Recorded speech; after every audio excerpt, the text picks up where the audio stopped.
All right, guys, welcome back to the Art of Whiskey, man. Look, part of anything is keeping good energy. So, Eric, man, I saw you crack this one, right? Yeah, I found it in the cabinet at home and hadn't opened it, so I A brought it. mid-winter Winter night's Night's dram. It's funny because I read pretty fast. You go, blend straight wide finish and walk them through this, man. What is this one? Because this is a fresh crack, right? This one's a fresh crack, so this one comes from High West out of Utah.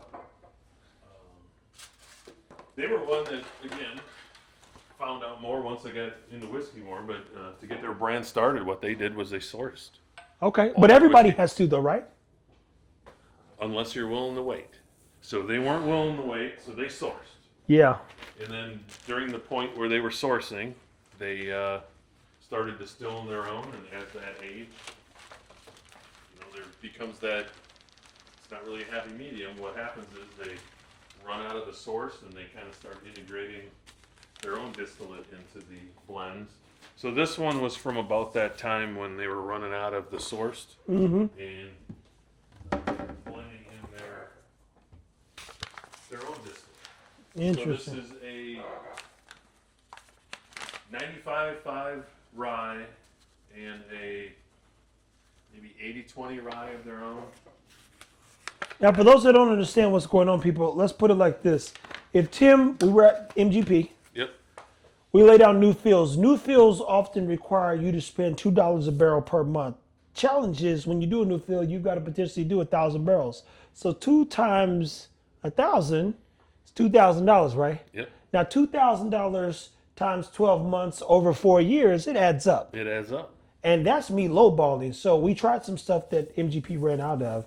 And what he's saying is the average whiskey, if it's good, can literally take 4 years to mature. Because veterans like himself, we appreciate, as I've gotten into this space, the patience it takes for whiskey to mature and give you that dusty oak everything, right? And, well, true. And, well, especially when you distill it on your own to begin with, you got to wait years before you actually get to try it to understand what you actually have. Ah, If it's even good or if, you got to leave it in the barrel longer. Now, Yeah. one thing that got these guys out of the gate real quick was, again, hindsight is 2020. I didn't realize it at the time. But they were blending about 6-year-old MGP 95.5 yeah. with 16-year-old Barton.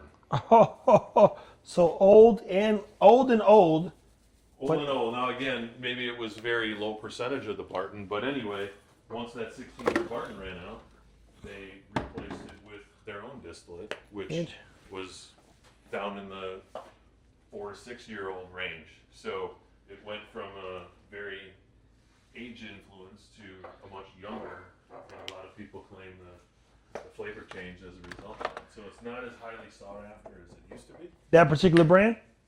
Yeah, that brand, and especially this line here, Midwinters. It's so it's 2 ryes that then they finish in port barrels. So it's got a little bit of a port finish.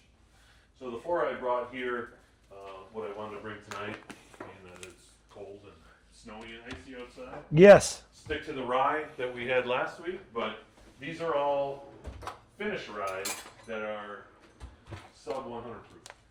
Sub 100. And why is below 100 proof good, man? And mind you, I'm not asking because I care. I'm just like, I'm around you guys who are like, hey, ain't enough juice in that one. Well, it's, number one for us now, it's different. When I started my whiskey journey, and I think it's probably true with most people, is you got introduced to it, ideally, maybe, at a lower proof. So you didn't really understand the high proof, Yeah. the need for the high proof, the flavor intensity of the high I thought the high proof was bad too. So you tell me, hey, man, it's 120, 115, 130. Like, ooh, boy, that's too much. So probably, I would say probably 75, 80% of the bottles that I started with were sub 100. Yeah. I had a couple higher proof ones that I used for cocktails and that I enjoyed neat, but for the most part, it was under 100 proof. So I thought that would be a good place to revisit again, just to know that it exists and that there's options out there. So these 4 are all ryes that are all sub 100 proof, and these 4 are all finished in some way or another. Again, this is a port finished rye. Comes in at 98.6 proof. Sagamore Spirits out of Maryland. They're known for their ryes. They're very good ryes. And what do people know about their ryes, man? Because somebody said they know for something. It's like the blender is known for flavor, right? Well, they up until most recently, the majority of the stuff they released was ryes. And that's what people became accustomed to from them. And again, the flavor on these is incredible. I think maybe they're a low rye, so like a Pennsylvania rye. Smaller, Sagamore. lower Who owns this rye. brand? I don't know who owns it. I think it's Sagamore, but this is a try this double one. oak, so that's finished in a second barrel. This one comes in at, where is it on here? 96.6 proof. So that's a little. You try this? Oh, no, yeah, I'm on So one. that double oak, this is the one I enjoy probably the most from them. Bardstown, we talked about them earlier. Yeah. They I have like that some- they tell the truth. They just kind of give you the breakdown. They Yep, give you, they like where put it they. right on the side of the bottle. Yeah. Some of their Discovery series, which they became known for, is a blend from. They aren't allowed to name the distillery, but they could tell what the mash bill is and whether it was Kentucky or somewhere else. But that's Indiana. crazy to me too, because you'd want these people to be like, "Hey, they got it from us," or even more importantly, we helped them get started. And if you're buying their, well, why are you just invited? Because we hit a plateau. I think people fail to realize it's easier to scale your brand when the stories come together. Correct. So if I was Wild Turkey and I had 100,000 barrels that didn't work, but I think somebody else might find better use, we have a lane, we've carved the lane, we've done it for 100 years. Yep. These barrels didn't turn out the way we want to. We sold these to brokers. These people said, hey, we'd love to take those barrels on, not just for the history, but the purpose we're getting started. And we want people to stay connected to what you're doing, but also get our feet wet, per se. Yep. That's interesting to me, right? So I like Bardstown for that reason. And I mean, it feels very similar to like Tim and what he's doing as far as just sharing the journey and telling the truth. So this one, right on the side of the bottle, very open about the mash bill. This is a 95.5 rye, 6 years old, and this is distilled by Bardstown themselves. So it's their own distillate. This is a blend. They do have single barrels in this, which I haven't tried too many, but I think I like those a little bit better than this blend. But what makes this rye unique is this is a rye finished in toasted cherry wood and oak barrels.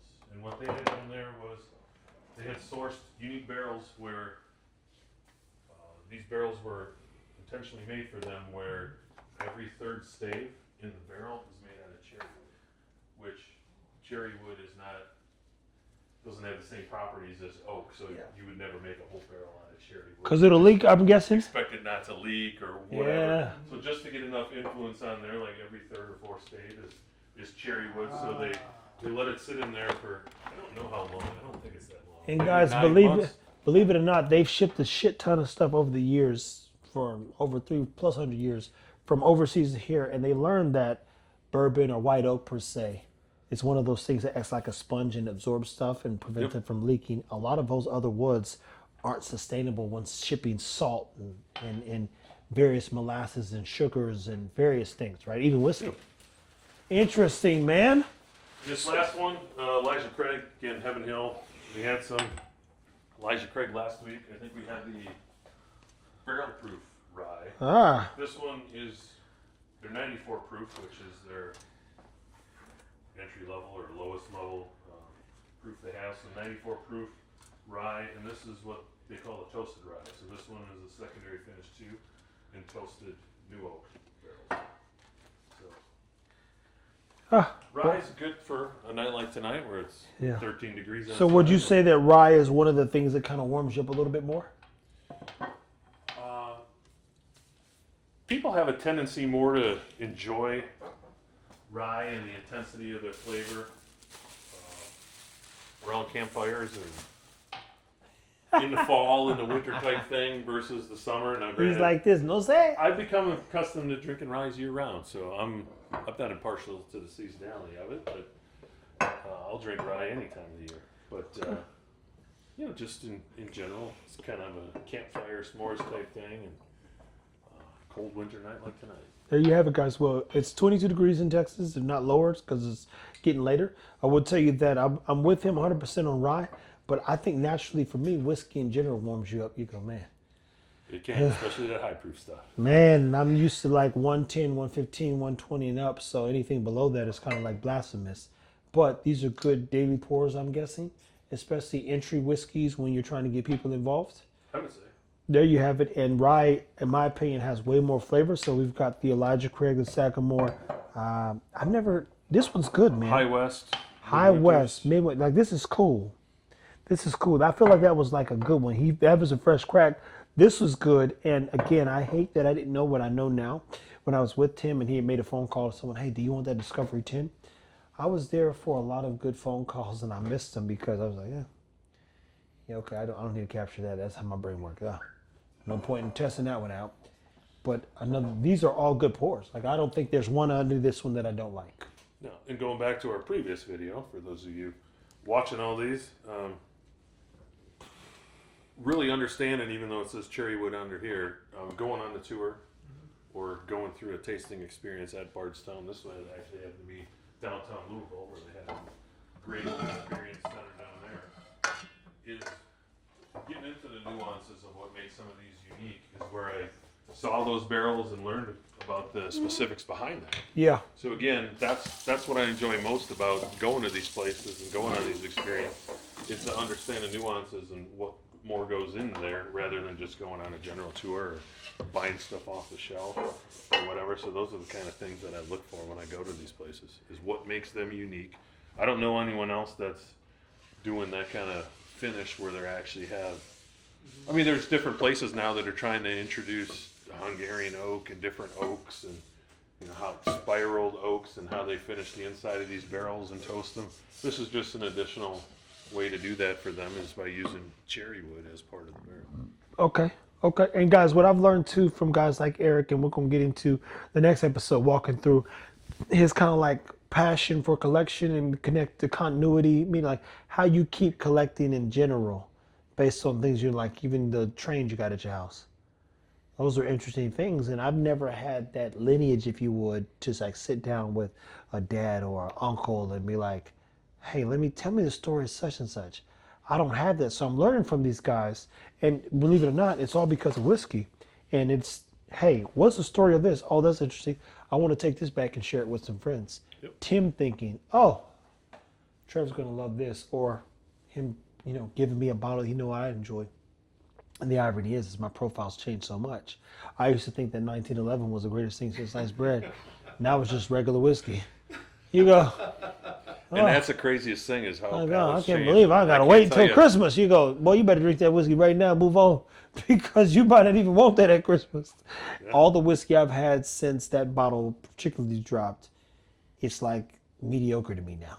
And it's a good pour if you're that thing, if you're on that type of path, but I'm gonna walk in to 15 more stories, continue to tell my own by way of Eric, and I promise you the whiskey gets better. And I don't know what good or great whiskey is. I know the times matter. Even the guy that's teaching me about coffee said, what better way to smoke a cigar and talk about life and share a cup of coffee with some of my friends? And I said, wow, like everything about him is journey, experience, exposure, and stories. So big thank you to Eric for bringing these tonight. I want to talk a little bit about collective and collecting in the next video, because I'm trying to learn myself. This is a good setup, and they're all different, right? They're all different, and again, these happen to be all less than 100 proof, and again, I thought it would be good for tonight, and good also flavors. It gets me to get back into them, because I tend to drink other bottles higher proof, so I thought, well, let's try some lower proof tonight. I haven't had these in a while, and it's good to get them out. Remember where it started. Hey, that part right there, man. Well, guys, I don't know what got you into whiskey or what got you whiskey journey started. We're going to smack this Parker's here in a second. I got to tell a little bit of a story on that one, but stay tuned, people. Keep it whiskey.